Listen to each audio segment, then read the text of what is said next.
So, question number 8, topic is park improvements.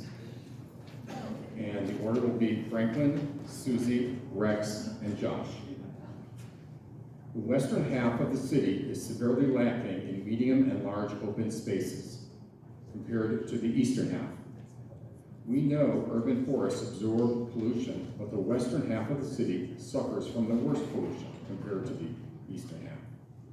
What are your intentions regarding this critical park imbalance? Franklin?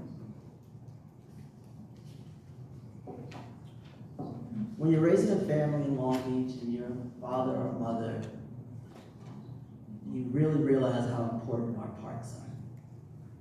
When I was raising my daughter, we were always at the park. And even at some of our open spaces at Cal State Long Beach. Now, there was an incident with the coyote up there, but I don't have the time to go into that. The park bathrooms are one topic. But when we're talking about open space, our city is simply not doing enough for open space when you look at the pollution that's going on. Now, you guys are kind of buffered from it. Further west, it's even worse. But we have a moral obligation to really get serious about open space. Now, when I drive around the west side, I see so many signs for the Reform Coalition, what they attempted to do with open space on the west side. And you see that the people's heart is there. Now we need legislators. Now we need local officials who are going to join that, because it's not equitable and it's not right, but it's also part of our health crisis and our environmental crisis. If we don't do anything about this, guys, we're hurting our future generations. Me and my daughter are really blessed because basically right across the street from Long Beach State, a skip away from Studebaker and El Dorado Park, we've got to show the rest of Long Beach a lot more love when it comes to open space. And when I'm elected, I'm going to get behind groups, and if not get in front of them, to make sure that we're taken care of, because it's not happening, and it should. But the part of the big reason is developers are owning too many of our elected officials. Thank you. Suzie? Thank you. So the solution for this is simple. The city needs to make sure that every city-owned property that we have on the west side and the areas of the city that are park poor has, as part of any sort of sale of that city property, has an open space component attached to it. We should not be selling off any city property without requiring, as part of the deal, as part of the negotiation, an open space requirement. 2, when we're looking at zoning, like we did with the land use element, and look, the mayor is going to be the mayor for the entire city. But as a council person, your main goal is to take care of your district.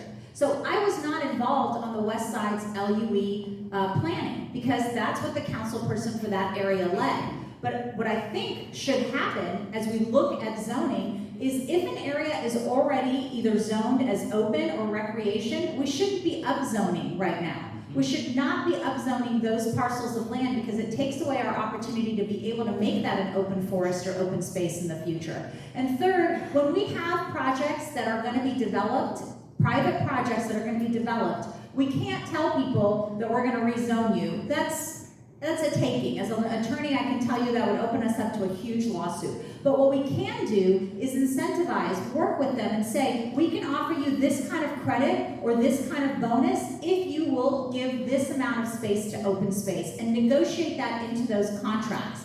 We've done a very good job of that in parts of the district that I have had development projects in that did not have open space. Preserving open space in the Los Cerritos wetlands. As chair of the Los Cerritos wetlands, we've done a really good job trying to preserve that and make sure that it didn't get upzoned, even though there was a lot of pressure by the owners of some of that land to upzone. I said, there's no way that's going to happen. That area needs to stay open space. So, you know what, Franklin? Sometimes people do stand up to developers, and really good things do happen.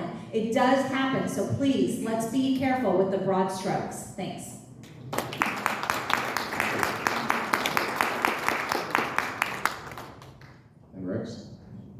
Thank you. So on this issue, I have a proven track record of results. When I took office, the 9th district had the least open, it's tied with the 1st district with the least open space, about a 10th of the open space of, let's say, the 5th district where Elder Prado Park is. So we were the most park poor area of town. And we leaned in. We saw projects that were stalled and we figured out how to get funding. We were able to expand the Forest Park wetlands, restore 40 acres of open space. We were able to, identify resources to restore the Houghton Park Community Center, expand it. We finally got resources for playgrounds. It wasn't easy. I mean, in fact, folks said, hey, how is it Rex was able to get a library and get a community center, an environmental stewardship center?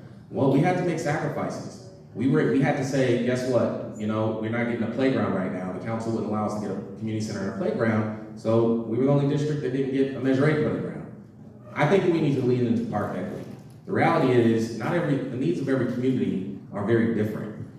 We shouldn't all necessarily get the same. The west portion of town is the most park deficient area of town. And so as we invest the dollars and the resources into making a difference, we have to make sure the budget reflects it. If all the grants that we apply for are all in the same areas of town, then we're going to perpetuate that disparity. And so we need to make sure that we're leaning into park equity, we're investing in open space, we're making a meaningful difference. I also think investing into visions and plans makes a difference. I created the Uptown Open Space Plan. It received 2 American Planning Association awards for planning and for outreach. And it led to tens of millions of dollars to actually create parks and open space in North Long Beach. So I invite you, come to Houghton Park, come to the Forest Park, come see the difference. Where we used to find drug paraphernalia and bad activity, we're now finding turtles and ducks. I took my last holiday photos at the Forest Park. And so this is a real difference, and I think what we have to do is make sure that the dollars actually follow the words. Thanks. Thanks, Josh. So why is this a question still if we have parks being built everywhere? Again, I keep going back to it. So SB 9, we're overdeveloping our city. So we have to fight it. Because again, we're gonna lose that open space. Again, whatever space that's open that the city can utilize to make it a park, yeah, of course I want to make it into a park. And I want to create community gardens in a lot of those parks because we need them. We already have a food shortage and problems with the environment on the west side. So we do need those parks, and I would do everything I can to find that space and cut some of the red tape to get those parks built because we need them. Thank you. Thank you, Josh.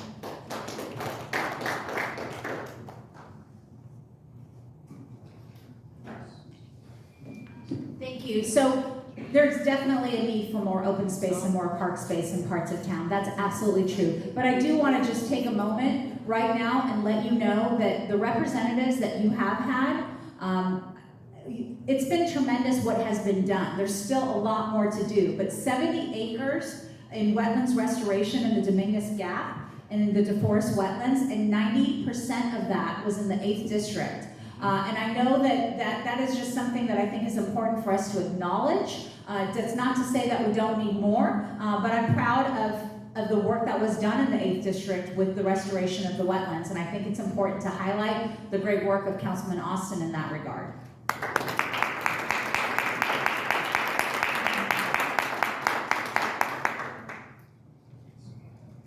Thank you. I'm gonna use my time to rebut 2 things. One, on SB 9 and SB 10, the motion at City Council that came in front of you was ceremonial. That's why we voted it down, because it was a week before the law was signed into, it was already passed by the legislature. It was a week before it was signed into law by the governor. My meetings with the governor and my position at SCAG is actually public, so I encourage LB Post to look it up and fact check that.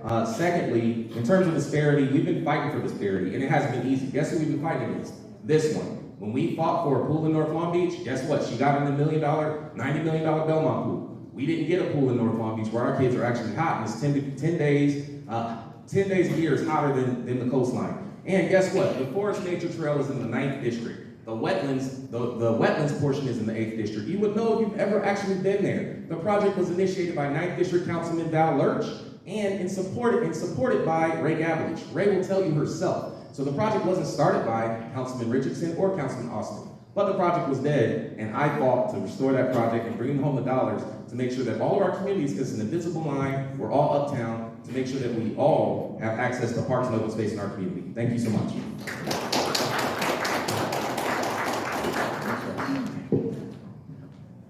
Franklin? Rex brought up the swimming pool, so I gotta talk about the swimming pool. His timeline is off. Now, Rex is saying, well, you heard what Rex said, but we play the tape. Bottom line is this. Suzie went for the pool. Then advocates came to Rex and said, hey, instead of building this expensive pool in Belmont, why don't we put one in the 9th district? Rex then told them at that time, we don't need a pool here. I spoke to the advocates. Now Rex has come back and said he wants to build a pool when it's politically convenient because Suzie wants the pool and he thinks that this is some race between he and Suzie only. No, Franklin Sims is running for mayor. And it's time that truth be told at these meetings.